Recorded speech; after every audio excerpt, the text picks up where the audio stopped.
Hello and welcome back to the previews of the IPL games. It's game 8 time. The Punjab Kings, the re-christened Punjab Kings facing off against the Chennai Super Kings. It's like you can call it the Battle of Kings that's going to happen at the Wankhede Stadium in Mumbai. Well, yesterday's match was great. It was great that Rajasthan won. I'm happy that my prediction finally came through because I was not predicting well. And the good thing was, of course, Rajasthan snatching away a victory that they didn't seem to be heading towards a victory, at least at the halfway stage when they were batting. So that's a good sign for some teams. But the biggest surprise was the Wankhede pitch. Somewhere when you take the pace of the ball, you're able to get some kind of an assistance. Bowlers were able to get some kind of an assistance on a track that has traditionally favored high scoring games. Yesterday's game really showed that when you take the pace of the ball, sort of bowl those cross seam lengths and lines, you're going to get some kind of purchase. We had Jaydev Gunatkar doing that, Mustaf Vizur doing that, Chetan Sakaria was excellent there. So somewhere Delhi missed a trick there. That was for yesterday's game. So how is today's game? How do the teams look like? Let's first look at the Punjab Kings. The Punjab Kings, they had a good game against Rajasthan. Might not have actually fancied themselves given the onslaught that Sanju Samson had. But then they somewhere held their nerves. Good bowling by Arshdeep, especially in the last over. They'll be thrilled that they've won that game.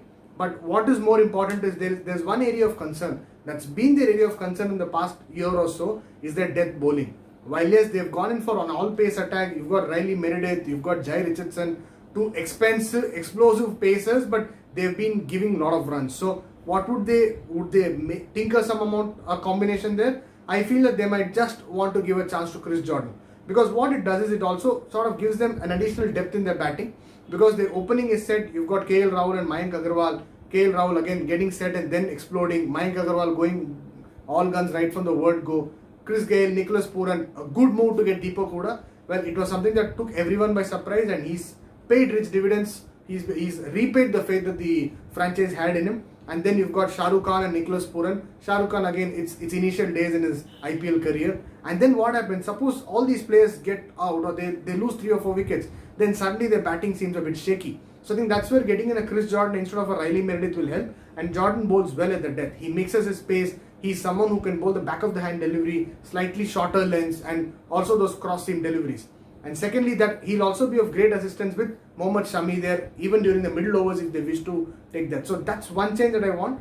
And one more thing, maybe Murugan Ashwin was expensive in the last game, but having said that, one more chance to him before they possibly think of a Ravi Bishnoi, given that he leg spinners. If definitely when you're having a lineup that has a MS Dhoni there, you'll want to try that leg spinner right as soon as Dhoni comes out, because that's going to be a tricky start for him as well. So in that sense, I only feel there's going to be one major change. What they'll want to do is to ensure that they keep getting those good starts, because if they get a good start, they're a team that can post a 200 plus total, and they're a team that can chase. But for that, last game was a very good example of how KL Rahul stepped up. He's been accused of not being really able to fire off, but I think given the class and sort of opulence that he oozes when he plays, I think he's someone who can just carry on the innings right till the end. So this is going to be my team for the Punjab Kings for today's game.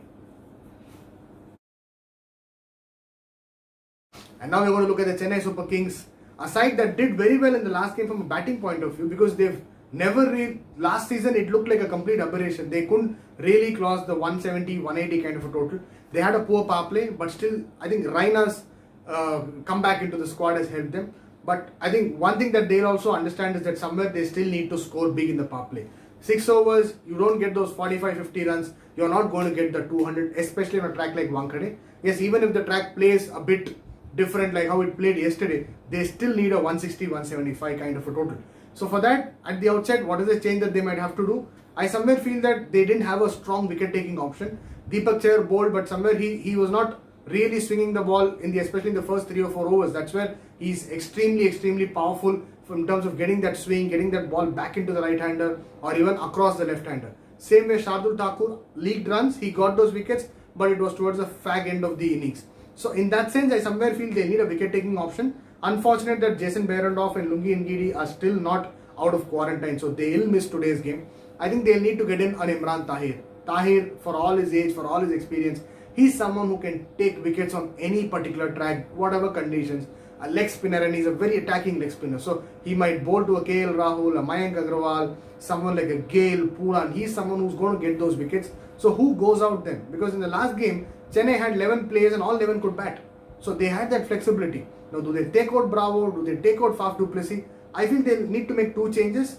Yes, it's sorry that du Plessis played really well last year, but he'll have to make way and they'll have to get in someone like a Robin Uthappa. The reason is very simple, because if du Plessis goes and Tahir comes in, they'll need to have a like-for-like replacement at the top. And which means that they only have one other option, either to promote Ambati Rayudu up the order or play Robin Uthappa. My only thing is Ambati Rayudu, he doesn't fit into the squad. If you're looking at the lineup, if you play Ambati Rayudu, Dhoni, Raina and then Jadeja, somewhere there is a middle order muddle that happens. I think that's one reason why it's better that Ambati Rayudu is sort of given a break. You get Robin Uthappa and Ruturaj, give them the license to go ahead right from ball one. They get that opening partnership. Then you've got Raina, Dhoni, then you've got the likes of Moeen Ali coming in. He played such a wonderful knock that day. Then you've had Jadeja coming in, Sam Curran, Dwayne Bravo. So that gives them that solid 7 or 8 players, and then the bowlers coming in. Anyway, their bowling options are numerous. It's about the correct lengths that they bowl. Maybe they can take inspiration from the Rajasthan Royals in terms of back of the hand deliveries, cross seam deliveries, slightly taking the pace off. Bravo did that very well against the Delhi Capitals, while it was towards the latter part of the bowling innings there. So these are some of the learnings that they'll want, and they'll need to play well because they need some kind of a momentum. They can't end up with 2 or 3 losses given the sheer team power that they have. They've got a stronger team than last year with Raina coming in back. So it's about smartly managing their players, and I feel if they do that, they'll have a good chance to win.